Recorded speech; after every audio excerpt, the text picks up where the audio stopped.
Be honest for a second. How many rounds have been completely ruined by 1 or 2 blow-up holes? You can play 9 holes of decent golf, and then suddenly 1 triple bogey or worse wrecks the entire scorecard. Today, I'm going to show you the exact course strategy you can use to eliminate blow-up holes, prevent double and triple bogeys, and finally play consistent, smarter golf without overthinking and without having a picture-perfect swing. Hey everybody, it's Doug with Golf Reboot. If you're new here, don't forget to subscribe so you see all of our videos. If you've been here before, thanks for coming back. I'm documenting my journey to becoming a scratch golfer after 14 years away from the game and sharing everything I've learned to help you get better faster. So if you're a newer learning golfer trying to improve your tee shots, iron play, putting, or just enjoy the game more, make sure to subscribe and hit the bell so you don't miss anything in the future. Let's dig in. Section 1. Understanding blow-up holes and why they happen. First, let's talk about what actually causes blow-up holes. Most golfers think it's a bad swing or one chunk shot, but that's rarely the real problem. Blow-up holes come from a combination of poor decisions, poor expectations, and panic after the first mistake. Here are the 3 main reasons.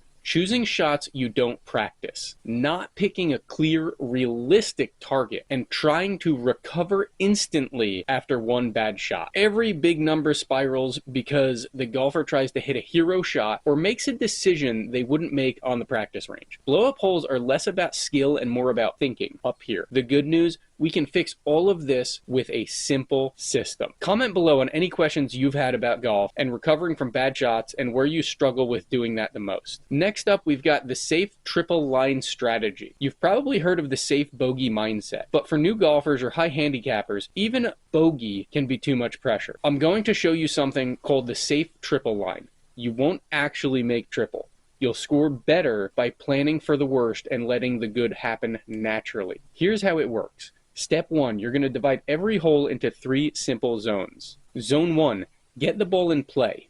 Zone 2, get the ball near the green. Zone 3, get the ball on the green. That's it. No hero drives, no long fairway woods, no forced carries you aren't confident with. Your only job is to advance the ball safely 3 times. When you plan for simple progress, you avoid the disasters that take you out of the hole entirely. For example, on a par 4, shot 1, you're going to aim at the widest part of the fairway with your safest club. That doesn't necessarily mean the driver. It probably isn't your driver. Shot number 2, you're going to advance the ball position to a spot that you like, even if it means laying up. It's perfectly fine to lay up, especially while you're learning. None of us are pros.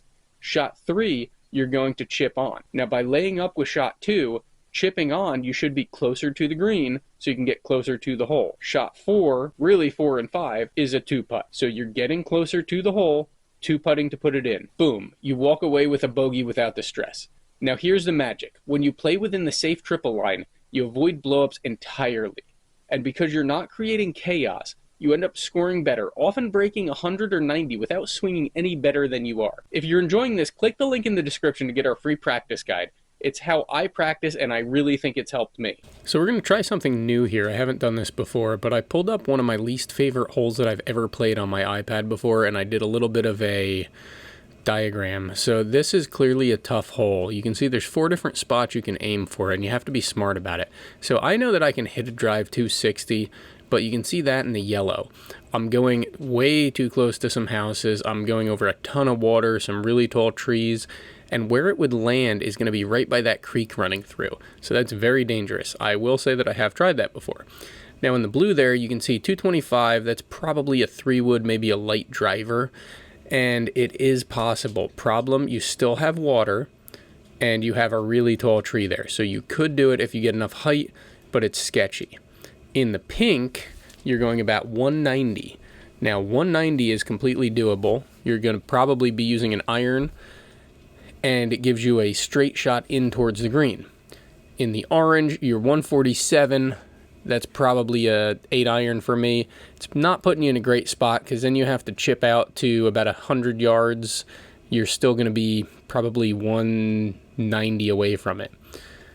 From the pink area, you're still 225 out. That doesn't necessarily put you in a terrible spot. You can land it up there. You can see I just made the line in pink. So that's a 200-yard shot right there in, and then you've got to chip over the bunker.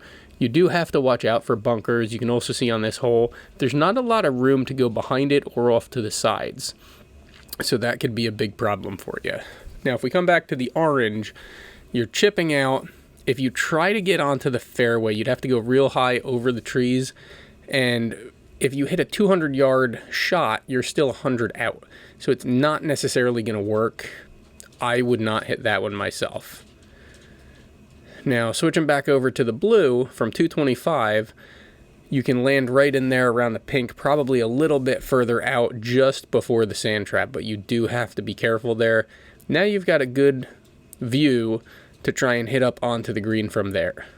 So like I said, from the blue, you do have that big tree there. You can't see it anymore. I'll clear the screen in a minute, and you also have water behind you, so that's definitely going to be danger for you. The yellow, we're just going to mark that out.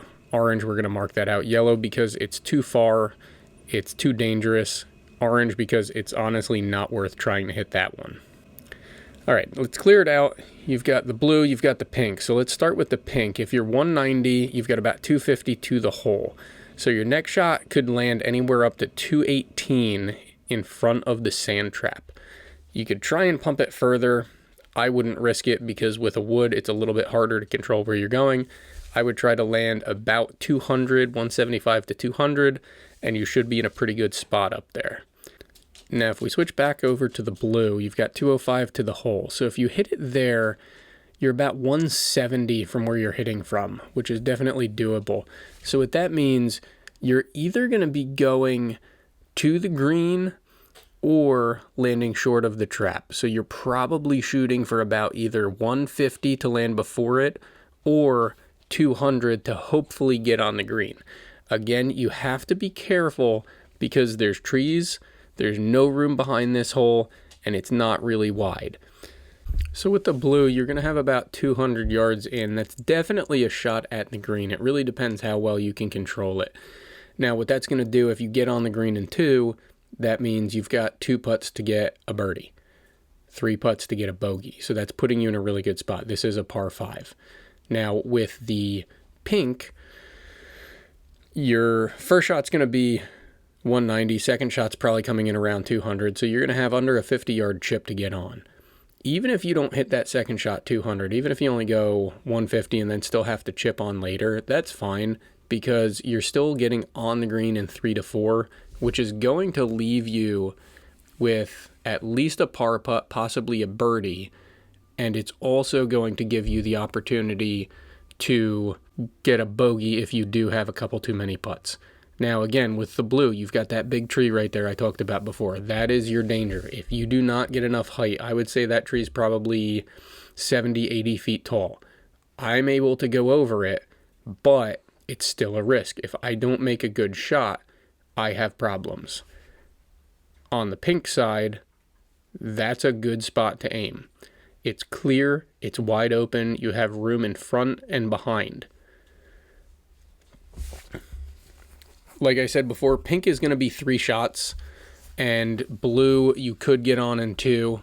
It's a risk. You might want to lay up and chip anyway, but what this is all about, it's about being smarter and knowing how to set yourself up to score better.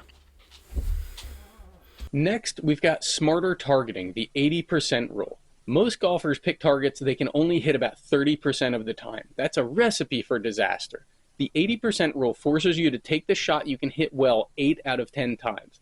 Not your dream shot, not your when I flush it shot, your reliable shot. The rule is simple. If you can't hit a shot 80% of the time, don't pick it on the golf course. It changes everything. For example, if you fade the ball 80% of the time, play the fade. Don't play anything else, play your fade. If you hit your 3-wood well 30% of the time, don't touch it. Leave the 3-wood in the bag. If you know you can't hit it consistently, practice it on the range, but don't use it until you're hitting consistently. You can hit a 7-iron straight, but struggle with your hybrids. Lay up to a 7-iron distance every time. A core strategy you can use is lay up for your shot into the green where you know you can hit a certain club. When you choose shots based on percentages, you don't have to think smarter, you simply remove the bad options. You aren't scoring better because your swing magically improved. You're scoring better because you stopped sabotaging yourself. Are you still not confident in getting better at golf? Comment down below and check out the links in the description, and we'll help you gain that confidence. And if you need to learn to hydrate better or need a little more energy on the course or when you're out practicing, check out Dubby. You can go to their website, dubby.gg/discount/golf reboot, get 30% off right now. And I've got their stuff right here. It tastes great, you don't get jitters, and it'll help keep you hydrated. You can also use code Golf Reboot for your discount. Next up, avoiding blowups around the green. A ton of blowup holes actually come from around the green. When players are 10 to 40 yards from the hole, they try shots they have no business attempting. Here are the rules for new golfers. Use the simplest club. If you can putt it, putt it. Use the Texas wedge. If you can bump it, bump it. If you aren't good at lobbing, do not lob. Don't aim at the pin unless it's in the middle of the green. Aim for the biggest safe space, not the pin position. This is where we get in tons of trouble. You're trying to go over a sand trap or over water to get to the pin. No, put it on the green in a nice open area and two putt from there. Get the ball on the green anywhere. A 30-foot putt is always better than a chunked wedge or a bladed chip. The number one goal around the green is not to get it close, it's to get it on. When you stop trying to be perfect, you stop creating disaster. How are you feeling about golf right now? Let us know in the comments. Our goal is to help you learn how to get better. If you have any questions, put that in down there too. We'll work with you to get better. How to play golf without thinking. Golf gets harder the more you think. I've done videos on this before. So we're going to remove thinking from the equation entirely with a simple 3-step routine you can do on every single shot. First up, pick a simple target, not a detailed plan, not a complicated swing thought, just an aim point. Commit to the club that you trust the most, not the one that you hit the furthest, the one you hit the most consistently, like we talked about before. Step in and swing with only one thought. For new golfers, usually the best swing thought is smooth tempo or turn and turn. When you limit your mind, your body performs better. This routine alone can cut 5 or 10 strokes from a round just because it keeps you out of panic mode and out of your own head. Don't forget to check out some of the links in the description to get more information and discounts on some of the tools we've used to get better at golf. All right, so now we've got blow up hole recovery process. No matter how hard you try, mistakes will happen. It's golf. It's a game of recovering from mistakes. But you can keep a mistake from becoming a disaster. Here's the recovery process. After a bad shot, stop for 2 seconds. Do not immediately rush your next swing. Take a deep breath and reset your plan. Play the next shot safely back into your safe triple line. Do not try to win back the shot. You hit a bad shot, you're not going to make up for it. All you can do is play better from here. Make your next shot your best shot. Make the next decision based on percentages, not emotion. This process alone eliminates most doubles, triples, and worse. You can't stop bad shots entirely. Even the pros have bad shots, but you can stop them from multiplying. Don't forget to go check out our free practice guide. Like I said before, it's how I practice. I think it can help you really get consistent with your practicing, and practice is where you get better on the course. Look, blow-up holes destroy more rounds of golf than bad swings ever will. When you understand strategy, target selection, percentages, and how to manage your mind, you gain control of your entire round, even if you're still learning the mechanics of your swing and your putting stroke. If you want to see real improvements fast, don't start with your driver or your irons. Start with your strategy. Start with smarter decisions. This is the easiest way to lower your scores almost immediately. If this video helped you, make sure you click the playlist up here on the right. It's from our Tee to the Green video series to help you learn from the tee box to the hole. It's been fantastic, and I think you'll find it helpful. Don't forget to subscribe so you see the rest of our videos to help you play better, have more fun, and love the game again. See you next time.